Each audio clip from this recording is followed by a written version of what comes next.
వాక్యాలు తెలియ ఓనమాలు అనుకుంటే తండ్రిని మించిన కొడుకు అసలు అతనికి ఏమీ రావు, జీరో. ఇద్దరూ కలిసి మూర్ఖుల సామ్రాజ్యంలాగా ఎవరో మహాకవి రాశాడు. ఆ విధంగా ఇప్పుడు ఈ ఇద్దరూ కలిసి వాళ్ళకు వాళ్ళే గొప్పలు చెప్పుకుంటూ వాళ్ళని వాళ్ళే పొగుడుకుంటూ ఈ విధంగా ఆ మహానాడంతా జగన్ గారిని తిట్టుకుంటా, ఏం మహానాడు, ఏం కార్యక్రమం. మహానాడు అనేది మహానుభావుడు ఎన్టీఆర్ గారి జన్మదినాన్ని పురస్కరించుకొని గతంలో ఈ 83 నుంచి అది నిర్వహిస్తున్నటువంటి ఒక గొప్ప కార్యక్రమం. ఆ రోజు అనేక సమీక్షలు జరుగుతాయి మహానాడులో.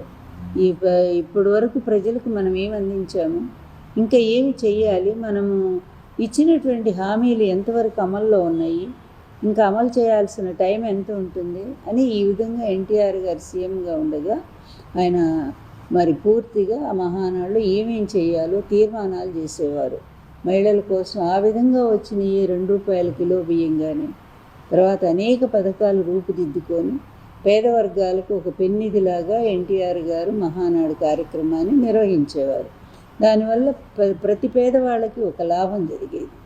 అట్లాంటి మహానాడిని తండ్రి కొడుకులు ఈరోజు ఎంత భ్రష్టు పట్టించారంటే ఎంత బోరుగా ఉంది ఆ కార్యక్రమం. జనాలు కూడా ఆఖరికి వాళ్ళ పార్టీ వాళ్ళు కూడా రాకుండా అక్కడ జెండాలు తగలబెట్టుకునే పరిస్థితిని కూడా మనం చూసాం. అక్కడ తెలుగుదేశం జెండాను తెలుగుదేశం వాళ్ళే తగలబెట్టారు.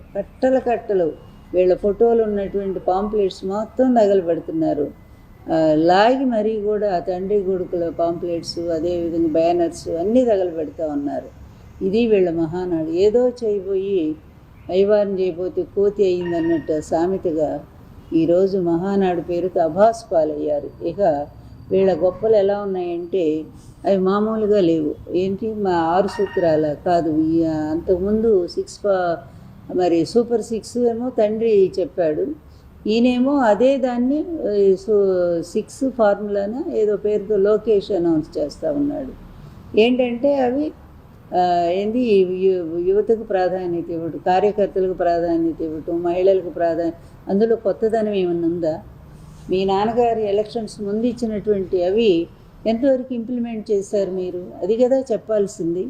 మేము ఇప్పటి వరకు కూడా ఇదిగో ఇన్ని పథకాలు మేము ఎలక్షన్స్ ముందు ప్రజలకు మాట ఇచ్చాము, వచ్చిన తర్వాత ఇవి మేము చేశాము అని చెప్పాలి కదా. అమ్మఒడి లేదు, అమ్మఒడి బదులు మాతృవందనం అని పెట్టారు, అది పోయింది. అదేవిధంగా జగన్ గారి టైంలో నాడు నేడు కింద విద్య ఎంత బాగా పాఠశాల రూపుదిద్దుకున్నాయో, విద్యా వ్యవస్థ ఎంత ముందుకు పరుగులు తీస్తుందో, ప్రైవేట్ స్కూల్స్ని అధిగమించి గవర్నమెంట్ స్కూల్స్ నడిచినాయో అవన్నీ కూడా వీళ్ళు చెప్పుకుంటున్నారు. ఎంత సిగ్గుమాలిన వాళ్ళండి ఈ తండ్రి కొడుకులు ఇద్దరూ కూడా. సంక్షేమ పథకాలట భారతదేశంలోనే నంబర్ 1గా ఈయన అమలు చేస్తున్నాడట. అది జగన్ గారు చెప్పాల్సిన మాట. జగన్ గారు అమలు చేశారని చెప్పాల్సిన మాటనే ఈయన అది తీసుకొని అన్ని ప్రతిదీ అంతే కదా. ఆయన తీసుకొచ్చిన పరిశ్రమలు వీళ్ళు వెళ్ళటం, అక్కడ ఫోటో దిగటం, ఇది మేమే తీసుకొచ్చామని చెప్పటం. ఇంత అభాసు పాలైనటువంటి ప్రభుత్వము, ప్రజలకు ఇచ్చిన హామీలని అమలు చేయటంలో విఫలమైనటువంటి ప్రభుత్వం గతంలో ఎప్పుడూ చూడలేదని ప్రజలు ఎంత ఈసడించుకుంటున్నారంటే, ఇక అన్నిటినీ మించి ఏంటంటే వీళ్ళ పరాకాష్ట, హీన స్థితికి పరాకాష్ట చెప్పాలండి. వీళ్ళ బలహీనతలకి, మరి వీళ్ళ నీచత్వానికి, పనికిమాలిన రాజకీయానికి ఒక పరాకాష్ట స్థితి ఏంటంటే ఎన్టీఆర్ ఆత్మ మాట్లాడుతుందని చెప్పి ఆర్టిఫిషియల్ ఇంటెలిజెన్స్తో ఒక కార్యక్రమాన్ని రూపొందించి అదేదో చాలా గొప్పగా ఈ తండ్రి కొడుకుల్ని పొగిడించుకోవటం. ఏమండి, ఎక్కడ ఎవరైనా నమ్ముతారా ఇది? తెలుగుదేశం వాళ్ళైనా నమ్ముతారా? ఎవరైనా నమ్ముతారా?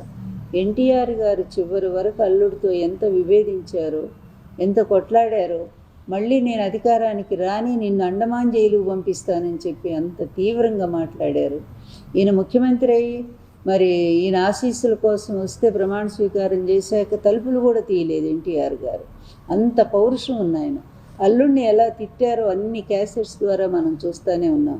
జామాత దశమగ్రహ క్యాసెట్ రిలీజ్ చేసి ఇంత నీచుడు, ఇంత ఔరంగజేబు కంటే నీచుడు, తండ్రి లాంటి మామనే వంచినటువంటి దుర్మార్గుడు, విశ్వాసఘాతకుడు అని, అదేవిధంగా నాకంటే మహానటుడు ఇతను అని ఇన్ని రకాలుగా చంద్రబాబుని తిట్టిన ఎన్టీఆర్ వచ్చి ఈరోజంట మరి ఈయన పొగిడాడట. అదేవిధంగా లోకేష్ అంటారు. లోకేష్ అంటేనే ఇప్పటికి కూడా ఒక లీడర్గా ఎవరు గుర్తించరు. అట్లాంటి వాడిని తీసుకొచ్చి నా మనవడు వారసుడు. ఈయన మనవడు ఎట్లా అవుతాడండి? కూతురు కొడుకు మనవడు అయితే వరస అవుతాడు తప్ప వారసత్వానికి మనవడు కాడు. మన సంప్రదాయంలో కొడుకులే కదా, ఇంటి పేరు ఎవరికి ఉంటుందో వాళ్లే కదా వారసులుగా చెప్పుకునేది, ఆస్తులకు కానీ దేనికైనా సరే. అలాంటిది ఎన్టీఆర్ కుటుంబంలో వాళ్ళు నందమూరి కుటుంబంలో నుంచి ఎవరైనా అవుతారు. అలా కాకుండా వెళ్ళి నారా వాళ్ళ కుటుంబంలో తీసుకొచ్చి నా మనవడు వారసు. ఎట్లా వారసుడు? అతను ఏమి సాధించాడని ఈ తండ్రి బాటలో నడుస్తూ అవినీతిలో మరి పూర్తిగా అంతని మించిపోయి డబ్బులు సంపాదిస్తున్నాడని అతను గొప్పవాడని అందామా? అదేవిధంగా ఇష్టం వచ్చినట్టుగా రెడ్ బుక్ రాజ్యాంగాన్ని నడిపిస్తూ రాష్ట్రంలో మరి ప్రతిపక్ష నేతలందరినీ కూడా చంపిస్తూ, అదేవిధంగా వాళ్ళు ఆత్మహత్యలు చేసుకునే విధంగా ప్రేరేపిస్తూ, మహిళల మీద జరుగుతున్నటువంటి అత్యాచారాలు దారుణాలన్నీ తెలుగుదేశం నాయకులు చేస్తుంటే కనీసం శిక్షలు కూడా లేకుండా వాళ్ళని కాపాడుకుంటూ, అదేవిధంగా ప్రతిపక్ష నేతల్ని వాళ్ళ భార్యల్ని ఇష్టం వచ్చినట్టుగా మాట్లాడే వాళ్ళని కాపాడుకుంటూ ఇతని పరిపాలకుడా? ఇతను ఒక ముఖ్యమంత్రి అంటే ఎవరైనా హర్షిస్తారా? ఇట్లాంటి దగుల్బాజీ రాజకీయాలు చేసేటువంటి వాళ్ళు ప్రపంచ చరిత్రలో ఇంతవరకు చూడలే. ఇప్పుడు ప్రతి ఒక్కడూ ఒక ఆశయం కోసం, హిట్లర్ లాంటి వాడు కూడా వాడు యూదుల మీద కోపంతో చేశాడు. వాడి చిన్నతనంలో జరిగిన అవమానాల వల్ల అతను ఒక ఆశయం పెట్టుకున్నాడు, అతను చేశాడు. కానీ వీళ్ళకి ఏదైనా ఒక ఆశయం అంటూ ఉందా?